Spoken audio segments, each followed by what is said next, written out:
Shalom, Kal Halal Yahweh, Bahashem, Yahweh Shai, Bahashem, Rakak Radash, and double honors to the apostles and the elders of Great Millstone. I think I'm going to entitle this video, No One Wants to Be a Damned Edomite. But how do we know for sure? Well, after this man receives some exceptional news, the look on his face is going to serve as a sigh of relief to further substantiate our point.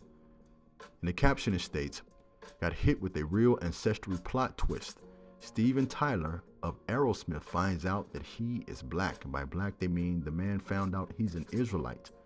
Now, you might be too young to know who Steven Tyler or Aerosmith is. I have a few facts for you just to bring you up to speed. Now, it states here, Steven Tyler, he's the lead singer of the rock band Aerosmith. Now, who's Aerosmith? Just not a deep dive, but just an overview. Now, Aerosmith is the best-selling American rock band of all time, having sold more than 150 million records worldwide, including over 85 million records in the United States.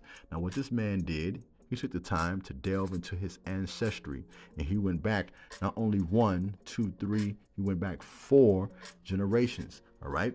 Now, this was always a custom of our people. You know, we always went back to the lineage of our forefathers, all right? But how do we know for sure? Numbers, the first chapter, in the 18th verse, it tells us, and they assembled all the congregation together on the first day of the second month, and they declared their pedigrees after their families. But how? By the house of their fathers. Why? Because your father has the sperm. He has the seed. He determines your race and or your lineage, okay? Continuing on, according to the number of the names from 20 years old and upward by their pillars. Let me pause right there. Even before you mamza niggas enter into the conversation, riddle me this. When the entire house of Israel was in the wilderness and they was in the desert, Yahweh told Moses he was going to destroy the entire house of Israel and make Moses a strong nation. You know why that is? Because he was going to bring the entire house of Israel back through the loins of Moses. Who do you suppose Moses would have laid with? The answer is heathen women, okay? It doesn't matter who your mother is. It's all about who your father is, okay? And let me come back to this here. And I want you to not only listen to the details that are divulged, but also watch the look on his face, all right? And of course, YouTube, I'm utilizing this short under the Fair Use Act. Again, fair use to hopefully and potentially edify the flock. Listen closely, and per usual, I'll chime in momentarily. Side, that was a mystery. So we traced the family tree back to my 4 times great-grandfather, Robert Elliott, who is your great-great-great-grandfather. Robert Elliott was part African-American. I knew it. I knew it. Thank you, God. I always felt akin to black people. You see the man look to the heavens. Thank you, God. Always. Did you know it? I had no idea, but I mean, I felt it my whole life. Oh, You know? amazing. They sort of think. You heard what the man said? He said he didn't know for sure, but he felt it his whole life. I'm going to share this with you. And many of us felt it when we would interact with actual Africans. We knew that we were not those people, okay? That's because the Spirit of the Lord was working with us back then, even before we came into the truth, to help us discern that we are a completely different race, we're a completely different nationality than actual Africans. But nevertheless, let's continue. Think that Robert Elliott Sr. might have been an indentured servant. Wow. He was in the War of 1812. Yeah? And he was a drummer. Oh my God, that's too good. And you were a drummer first, right? Was that your first instrument? Yeah. He's talked about. Let's stop there because they tried to soften the blow there, saying that he was part black and he could potentially have been an indentured servant. Let me go to some more facts very quickly, and we'll delve into the precepts because you can look more into this in your own time too as well. It states, yes, during the War of 1812, many enslaved African Americans fought. You know, immediately various precepts come to mind. Not only were we scattered into the 4 corners of the earth, we would have to go to our enemies for the want of all things, including potential freedom. All right. The scriptures tell us we will also be known as proverbs and bywords. All right.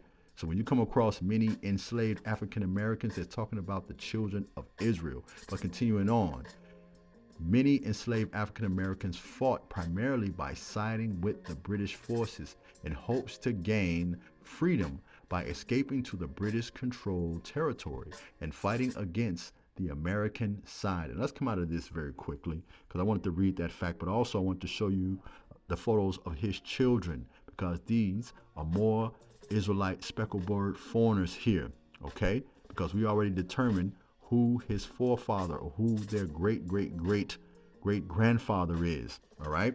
Now let's come out of this here. Now, according to the prophet Ezekiel, chapter 5, verse 5, it tells us this: Thus saith the Lord Yahweh our power, this is Jerusalem. I have set in the midst of the nations and countries that are around about her. So not only have we been scattered, but we also mingled and mixed in with the heathen nations. But how do we know? Psalms chapter 106, verse 35.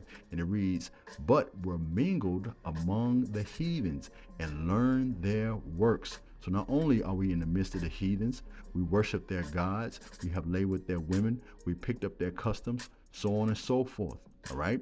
Now, if you can recall, King Solomon, he married many heathen women as well. And he's known for having what? 1,000 wives. I want you to consider how many children he potentially had. Well, it states here in 1 Kings chapter 11, verse 1. And it tells us, But King Solomon loved many strange women together with the daughters of Pharaoh, women of the Moabites, the Ammonites, the Edomites, Zidonians, and the Hittites. So let's come out of this here to further substantiate our case, how we laid with the heathen women and mixed in amongst them. Verse 2 is the point here, but this is Ezra chapter 9, verse 1 through 2. Now, when these things were done, the princes came to me, saying, The people of Israel and the priests and the Levites have not separated themselves from the people of the lands, doing according to their abominations, even the Canaanites, Salakia, even of the Canaanites, the Hittites, the Perizzites, the Jebusites, the Ammonites, the Moabites, and the Egyptians, and the Amorites, for they have taken their daughters for themselves and for their sons, so that the holy seed have mingled themselves with the people of the lands. Now let's come out of this here, right? Let's come out of this here. This is why the prophet Jeremiah made this statement.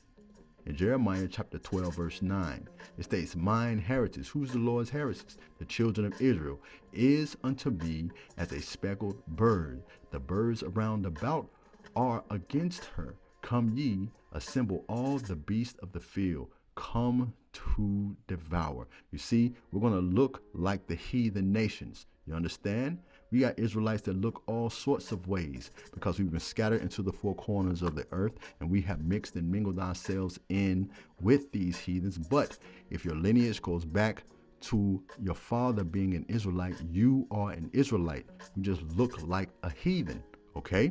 Now let me come out of this here because it's prophesied that the Lord is going to gather us from these lands in these latter days. But how do we know for sure? In the book of Zechariah, chapter 10, verse 9 through 10, and it reads, Though I scattered them among the people, yet in a distant land they will remember me. We're going to turn back to our power, right? And hopefully, should we be of the elect, we're going to be sealed for the day of salvation. Continuing on.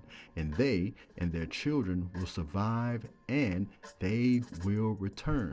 I will bring them back from Egypt and gather them from Assyria, and I will bring them until Gilead and Lebanon, and there will be not room enough for them. One more prophecy, and we'll finish there, right? Because even in the book of Isaiah, chapter 11, verse 11 through 12, and it tells us, And it shall come to pass in that day that the Lord shall set his hand again, and so I get just a little thirsty. Wait me 1 second. Let me start over from the top. And it shall come to pass in that day that the Lord shall set his hand again, the second time, to recover the remnant of his people, which shall be left from Assyria, and from Egypt, and from Pathros, and from Cush, and from Elam, and from Shinar, and from Hamath, and from the islands of the sea, And he shall set up an ensign for the nations, and shall assemble the outcasts of Israel, and gather together the dispersed of Judah from the four corners of the earth. And when we come back to the Lord, this is why in the book of Revelation, he stated, who are these coming out of the great tribulation? Because they did not look like your typical run-of-the-mill Israelites. They looked like foreigners. They looked like heathens. But these were Israelites too as well. All right? Call Halal, Yahweh, Bahashem, Yahweh Shai. Shalom.